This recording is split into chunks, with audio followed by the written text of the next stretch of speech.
यहूदा याकूब के 12 पुत्रों में से एक था। इन पुत्रों के वंशजों को इस्राएल के 12 गोत्रों भी कहा जाता है। यीशु यहूदा के वंशज थे, जिसमें दाऊद, सुलैमान भी शामिल थे। और अंततः यह वंश यूसुफ तक पहुंचा, जो यीशु के सांसारिक पिता थे। पवित्र शास्त्र में 2 जगह हैं जहां सिंह और यहूदा को एक साथ जोड़ा गया है। उनमें से एक प्रकाशितवाक्य में है। प्रकाशितवाक्य 5:5। फिर उन प्राचीनों में से एक ने मुझसे कहा, रोना बंद कर। सुन, यहूदा के वंश का सिंह जो दाऊद का वंशज है विजयी हुआ है। वह इन 7 मोहरों को तोड़ने और इस लपेटे हुए पुस्तक को खोलने में समर्थ है। शेर का दूसरा उल्लेख उत्पत्ति 49 में होता है। इस अवसर पर याकूब अपने बेटों को एक साथ बुलाता है और उन्हें बताता है कि आने वाले दिनों में उनमें से प्रत्येक के साथ क्या होगा। स्पष्ट रूप से याकूब भविष्यवाणी की भाषा में बात कर रहा था। जब वह अपने बेटे यहूदा के पास जाता है तो वह यह घोषणा करता है, हे यहूदा, तेरे भाई तेरी प्रशंसा करेंगे, तेरा हाथ तेरे शत्रुओं की गर्दन पर रहेगा, तेरे पिता के पुत्र तुझे दंडवत करेंगे। हे यहूदा, तू सिंह का बच्चा है। यहूदा से राजदंड न हटेगा, न उसके पांवों के बीच से शासक की लाठी तब तक अलग होगी, जब तक कि उसका अधिकारी न आए। वह वस्त्र दाखमधु से और अपने पहनावा दाख के रस में धोएगा।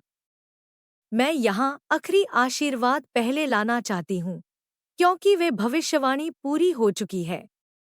वह अपने वस्त्र दाखमधु से धोएगा, अपने वस्त्र अंगूरों के लहू से धोएगा। पत्रस 1:18-19।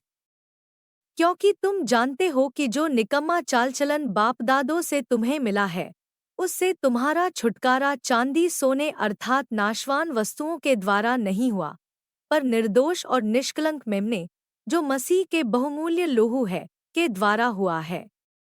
यानी यह हमारे प्रभु यीशु मसीह की बलिदान को शरण करता है, जो पवित्र लहू से प्रभु यीशु हमारे पापों को धोया और हमें पाप मुक्त करके अपना नाम दिया, मसीह। तुम्हारे भाई तुम्हारी प्रशंसा करेंगे। फिलिप्पियों 2:9-11। इस कारण परमेश्वर ने प्रभु यीशु को अति महान किया और उसको वह नाम दिया जो सब नामों में श्रेष्ठ है, जो स्वर्ग में और पृथ्वी पर और पृथ्वी के नीचे हैं। वे सब यीशु के नाम पर घुटना टेकें और परमेश्वर पिता की महिमा के लिए हर एक जीभ अंगीकार कर ले कि यीशु मसीह ही प्रभु है। तुम्हारा हाथ तुम्हारे शत्रुओं की गर्दन पर होगा। 1 कुरिन्थियों 15:24-26। तब अंत आएगा जब वह सारी प्रभुता, अधिकार और सामर्थ्य का नाश करके राज्य को परमेश्वर पिता के हाथ में सौंप देगा। क्योंकि जब तक वह अपने सब शत्रुओं को अपने पांवों तले न कर दे, तब तक उसका राज्य करना अवश्य है। अंतिम शत्रु जो नाश किया जाएगा वह मृत्यु है, अर्थात यह अंतिम न्याय को दर्शाता है। राजदंड यहूदा से दूर नहीं होगा। प्रकाशितवाक्य 11:15। 7वें स्वर्गदूत ने अपनी तुरही फूंकी और स्वर्ग में बड़े-बड़े शब्द होने लगे, जो कहते थे, जगत का राज्य हमारे प्रभु का और उसके मसीह का राज्य हो गया, और वह युगानुयुग राज्य करेगा। यह प्रभु यीशु मसीह की दूसरी आगमन को दर्शाता है। प्रकाशित वाक्य 21:4। उनकी आँख से वह हर आंसू पोंछ डालेगा, और वहां अब न कभी मृत्यु होगी, न शोक के कारण कोई रोना धोना और नहीं कोई पीड़ा, क्योंकि ये सब पुरानी बातें अब समाप्त हो चुकी हैं। अर्थात प्रभु यीशु की 1000 साल की राज्य।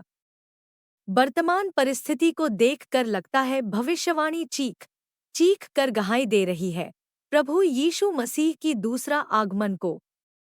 सच कहूं तो मुझे लगता है हम भाग्यशाली हैं, क्योंकि यह सब हमारे आंखों के सामने हो रहा है। आशा करती हूं कि मैं समझा पाए यीशु यहूदा के गोत्र का सिंह क्यों है।